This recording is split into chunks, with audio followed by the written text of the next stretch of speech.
The Walking Dead franchise needs no introduction among the fans of zombie horror. Ever since it first took the world by storm in 2010, the legacy of the franchise has reached new heights over the decade, and in the course of time, there have been several terms used to represent the zombies. From being called walkers to infectors, there have been types of undead that have been explored. But recently, Daryl Dixon has introduced a fascinating new name for these monstrosities, Tupilaq. Does this actually refer to a new and unique zombie type? What does the name signify, and how does it become an integral part of real-world mythology? In this video, you will find answers to all these questions and more as we dive deep into the Tupilaq zombie puzzle. Before we go into our explanation, we have a very small request. If you like our content, please support us by subscribing to our channel. This is a small click for you, but for us, it means a lot. Thank you. Let's begin.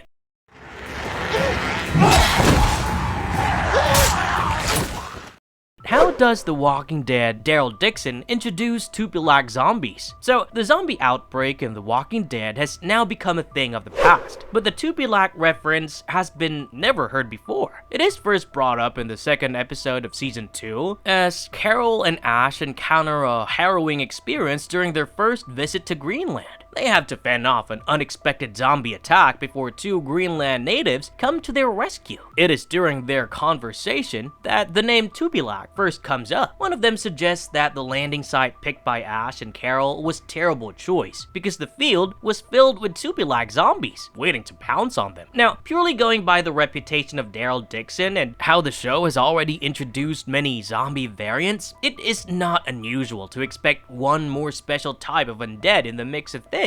However, you need to hold your horses on this one because Tupilaq is not really another zombie type out there. In fact, it is simply a more commonly used term for the dead in the Greenland region. That being said, there is a rich mythological history and lore surrounding the Tupilaq that you might find interesting, and it also proves that the nomenclature is actually quite appropriate.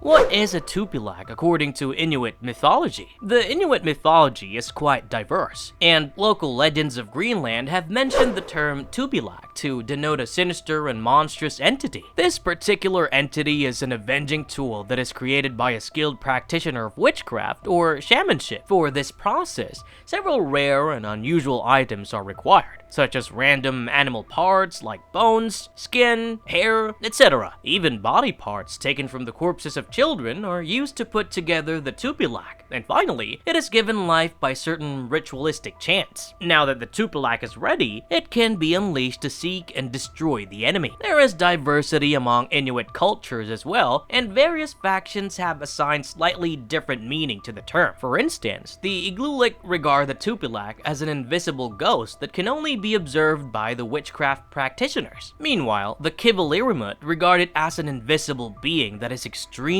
dangerous. However, the common ground is the deadly nature of the entity, and that is probably what inspired the idea of assigning such a name to the undead. What is the risk associated with the use of Tupilaq? You know, all that glitters is not gold, and the Tupilaq certainly isn't. While it can be an easy and effective way to get rid of one's enemy, the plan can backfire terribly if the targeted individual has better magical powers. The Tupilaq could then be sent back to kill its maker, and the only way to escape from a Tupilaq in such a case can be a public declaration of their earlier deeds. There's a level of secrecy that is carefully maintained in the use of Tupilaq, and if that is gone and the cover is blown, there's nothing left to accomplish for the one orchestrating it all. One cannot deny the easy rewards, but we have to acknowledge the associated risks, and using one or even coming close to one gives us shivers. Can the Tupilaq zombies have special camouflaging skills? We've already revealed that the Tupilaq zombies are not actually a special type of undead, but they do have a significance that is rarely observed among others. When Ash and Carol first come across the zombies in Greenland, it's almost creepy how the zombies manage to stay hidden among the vegetation. Their ability to blend into the terrain effortlessly is further highlighted when Carol is grabbed by some of them and requires some saving. While we haven't seen enough of these zombies to come to a concrete conclusion, it is quite clear that they are, in fact, experts of camouflage, which makes them deadlier than some of their dumber counterparts. Are the Tupilaq zombies intelligent? The next major question that you might have regarding the Tupilaq zombies in Greenland is that they are more intelligent than the regular walkers that we see in the franchise. The answer might be hidden in their special ability to camouflage quite, effortlessly. Unless it's an animalistic tendency that the zombies have adopted, it hints at an intelligent brain that can strategize. This actually makes them more intelligent than the usual walkers, and we get to see more of their intelligence in the upcoming episodes. We already know that the Tupilaq zombies are intelligent or resilient enough to infiltrate one of the harshest terrains of the world, Greenland. If it is indeed intelligence, then it's scary to imagine how much more these zombies can accomplish with more time. Are the Tupilaq zombies more powerful? When the Tupilaq zombies grab hold of Carol briefly, they do seem to have a slight physical advantage over the others. Both Ash and Carol were momentarily cornered, and it takes a special breed to do that. However, we must also repeat that the Tupilaq zombies are not really a separate species and simply a name for regular undead attackers, and thus, to say that they are more powerful than others might not be quite appropriate. Also, it cannot be ignored that the information available on these zombies is still somewhat limited and not extensive enough to come to such a conclusion.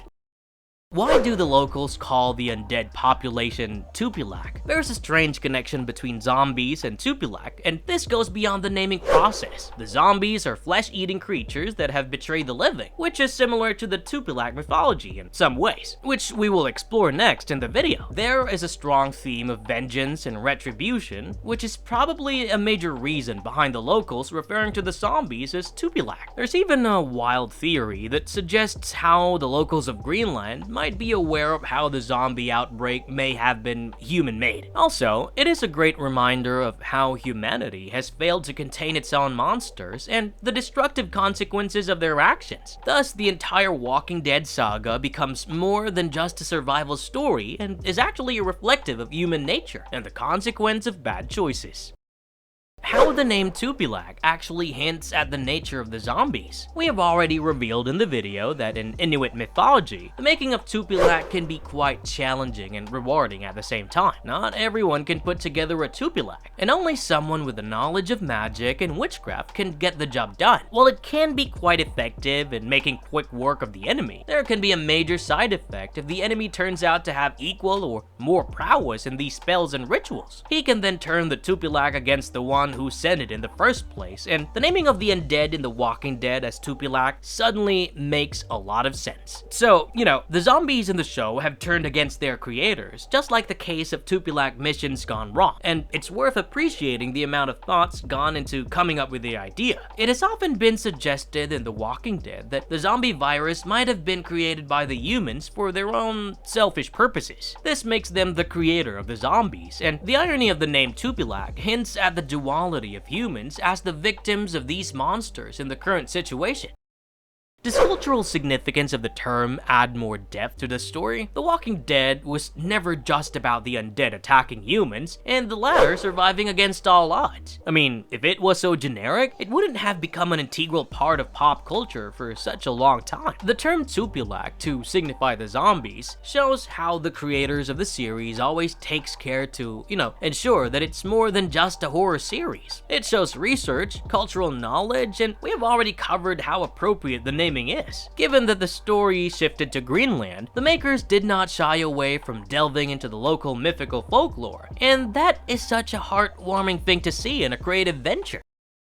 Marvelous verdict. A clever new term to denote the undead. The fans of The Walking Dead are already elated about the new zombie name to denote the undead population in Greenland. It has been the latest addition to the franchise, and given how perfectly thought out the idea is, no one is complaining. The presence of a real-life myth in the Inuit religion makes it all the more appealing. And given how appropriate the naming is, we simply cannot marvel at the idea. It's also a grim reminder of Ash and Carol's harrowing journey in Daryl Dixon Season too. So to sum things up, we are definitely in love with a new name for the undead, and even the ongoing series has given us an opportunity to shower praises. Don't forget to tell us in the comments below what you think of the Tupilaq zombies and Daryl Dixon as a whole. Also, share your views on whether a new zombie type might be worth all the hype and add to the rich lore of the franchise. And if you liked our video, don't forget to leave a like and subscribe to our channel if you haven't already. Have a good one and be safe. Thanks everyone!